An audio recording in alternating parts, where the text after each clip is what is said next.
Before you sleep in any hotel, ask yourself one question: do you really know who owns it? He was just a man trying to feed his family. Came to town for a job interview, booked a cheap hotel, called his wife, smiled, slept peacefully, but he never made it to that interview. He never came back home. Because that hotel was run by a widow, and she was a killer.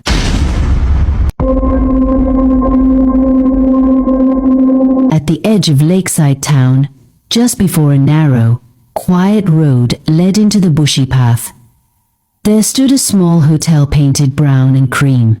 It had only 10 rooms. Nobody ever called it beautiful.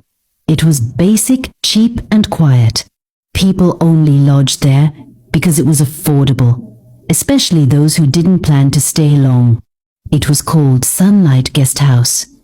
The owner was a woman called Mama Grace, a widow in her early 60s. Her hair was always tied in black scarves, and she wore large, dull gowns that made her look harmless. But there was nothing harmless about her. Nobody in Lakeside Town really knew who she was or where she came from. People only whispered that her husband had died mysteriously years ago, and since then, she had run the hotel alone with her son Kenny. Kenny was in his early 30s.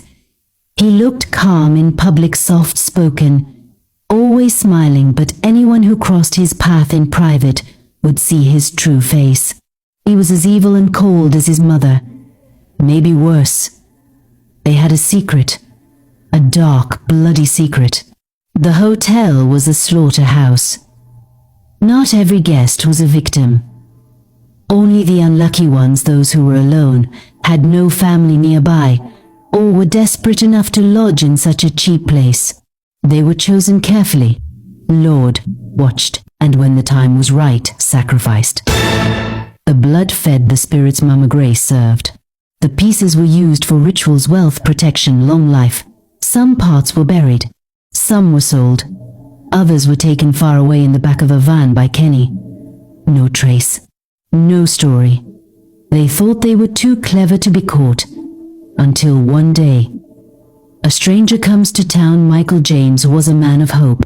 He had a small family, a beautiful wife, Linda, and 2 lovely kids, Sammy and Tina. They lived in a small 2-bedroom apartment in a crowded city.